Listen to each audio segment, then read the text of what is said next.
வணக்கம்.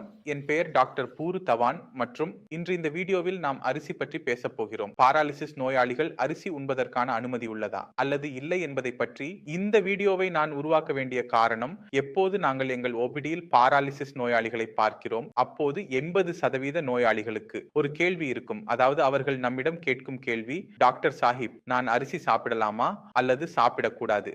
அவருடன் வந்தவர்கள் அனைவரும் டாக்டர் பூருதவான் அவர்களை அரிசி சாப்பிடாமல் இருக்கச் சொல்ல வேண்டும் என கூறுகிறார்கள். அரிசி குறித்து பல்வேறு கருத்துக்கள் உள்ளன. அதனால் அவற்றை தெளிவுபடுத்துவது அனைவருக்கும் முக்கியம்.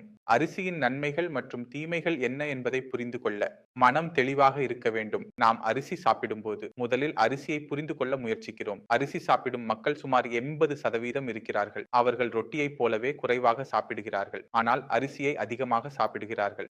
நாம் இந்தியாவை விலக்கி சென்றால் முக்கிய உணவாக அரிசிதான் இருக்கும். குறிப்பாக எங்கள் கிழக்கு நாடுகளில் ஜப்பான், இந்தோனேசியா போன்ற இடங்களில் அங்கு ரொட்டி சாப்பிடப்படுவதில்லை. அதற்கு பதிலாக பிரெட் அல்லது அரிசி சாப்பிடப்படுகிறது.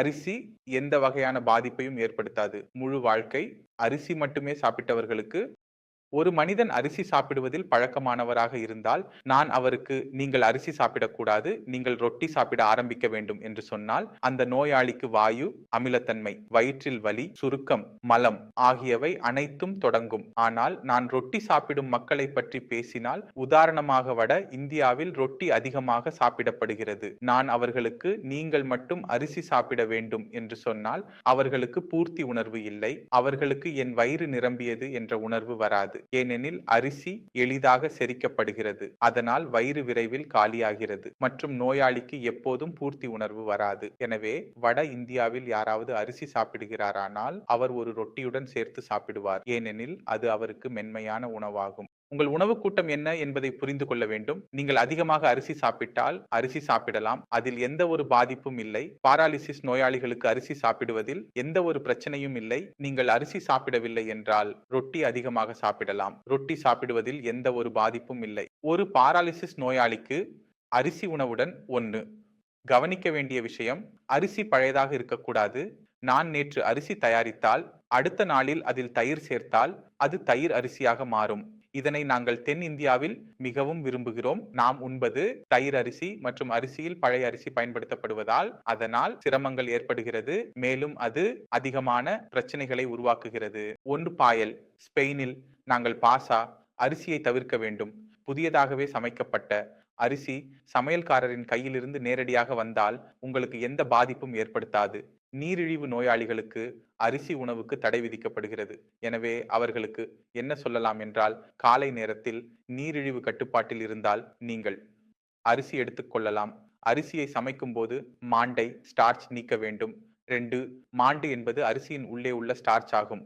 அது வெளியேறினால் அதன் குளுக்கோசு குறியீடு குலைகருத்து எவ்வளவு சர்க்கரை அளிக்கும் என்பது குறைவாகும்.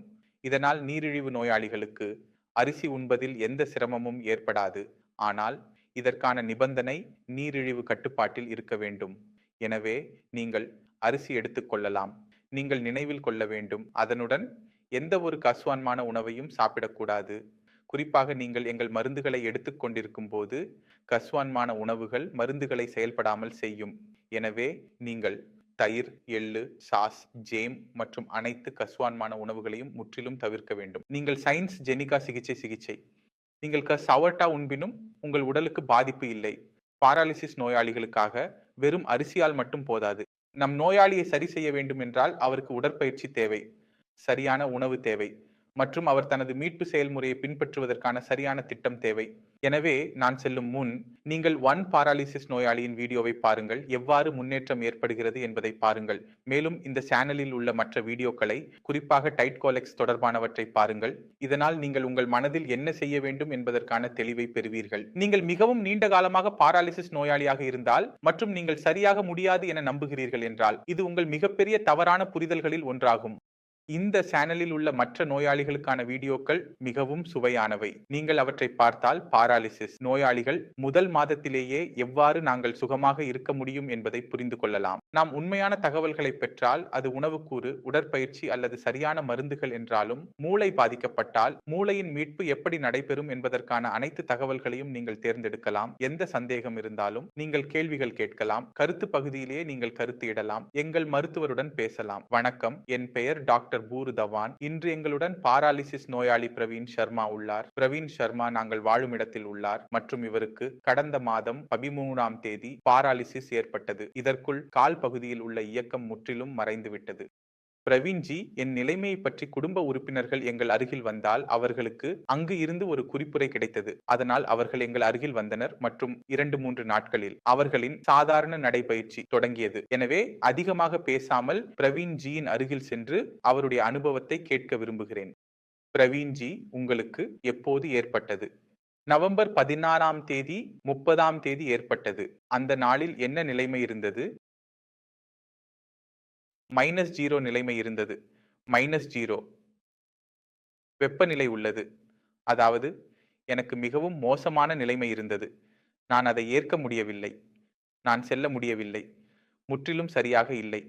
ஆம், சரியாக பேசுவது சரி. நீங்கள் இங்கு உள்ள முகவரி யாரால் கூறப்பட்டது? சயின்ஸ் இன்ஜின் முதலில் இது என்னை சொல்லட்டும். சயின்ஸ் ஜினி முகவரி எனக்கு என் வீட்டிலிருந்து கிடைத்தது. என் சிறிய சகோதரனின் மனைவி பாராலிசிஸ் அடைந்தார் 3 ஆண்டுகளுக்கு முன்பு. அந்த நேரத்தில் அவர் முற்றிலும் படுக்கையில் இருந்தார். ஆனால் இன்று அவர் தனது குடும்பத்தை கையாள்கிறார். ஒரு குடும்பத்தில் மற்றொருவர். ஆம், நான் எப்போது உங்களிடம் வந்தேன்? நான் உங்கள் அருகில் பிப்ரவரி மாதம் வந்தேன் மற்றும் எப்போது 17 மாதத்தில். நான் 2 நாட்கள் 17 அன்று நான் தனியாக நடைபயிற்சி செய்தேன். எனக்கு முதலில் பேசுவதற்கு உதவி தேவை இருந்தது. குழந்தைகளுடன் 17 மாலை நடைபயிற்சியில் அதிகமாக இருந்தது. இன்று என்ன நிலைமை உள்ளது? ஒரு மாதத்திற்கு பிறகு 4.9% இருக்கும். நீங்கள் முன்பு என்ன ஆலோசனை வழங்க விரும்புகிறீர்கள்? நான் ஒரு முகவரியை கொடுத்தேன். எனவே நீங்கள் ஒரு ஆலோசனை வழங்குங்கள். நான் முகவரியை கொடுத்து நீங்கள் அங்கு செல்லுங்கள். உங்கள் விருப்பம், நீங்கள் செல்லலாம் அல்லது செல்ல முடியாது. ஆலோசனை ஒன்று உள்ளது. முகவரி இங்கே நீங்கள் உறுதிப்படுத்த வேண்டும். நல்லது. இப்போது செல்லுவதில் எந்த சிரமமும் இல்லை. செல்லுவதில் எந்த சிரமமும் இல்லை. எல்லா விஷயங்களும் முடிந்துவிட்டன. 100%. 100%. சரி. மொத்த அனுபவம் எப்படி? மிகவும் சிறந்தது. அதை சதவீதத்தில் கணக்கிடினால் 100% தான். இந்த வீடியோ நேர்முகத்தை யாராவது பார்க்கிறார்களானால் நான் அவர்களுக்கு இது சொல்வேன். நம்பிக்கை இல்லாமல் கண்களை மூடுங்கள். நம்பிக்கையுடன் செல்லுங்கள். நீங்கள் நம்ப வேண்டும். 11 கட்டம் குருட்டு நம்பிக்கை செய்ய வேண்டும் என நான் கூறுகிறேன். நான் பிளைண்ட் தோல்வியடைந்தேன். இன்று நீங்கள் அனைவரின் முன்னிலையில் இதை மாயாஜாலம் என கூறலாம். இந்த அனுபவத்துக்கு நான் ஒரு பெயர் கொடுக்க வேண்டுமானால் அது மாயம் என்று சொல்ல முடியாது. ஏனெனில் நாங்கள் மிகவும் விரைவாக தொடங்கினோம். ஒரு நாளே ஆகிவிட்டது. ஹாஜி, நான் அனுபவித்த மீட்பு மிகவும் விசித்திரமானது. நான் அறிவியல் வாழ்க்கையில் இதுவரை இது போன்ற மீட்பு எப்போது கேட்டதில்லை. மருத்துவமனையில் போய் அவர்கள் சொன்னது போல அந்த சிகிச்சையில் உங்களுக்கு இது நடக்கும். நான் இது போன்றது கேள்விப்பட்டதில்லை. ஆனால் இங்கு பார்த்ததில்லை.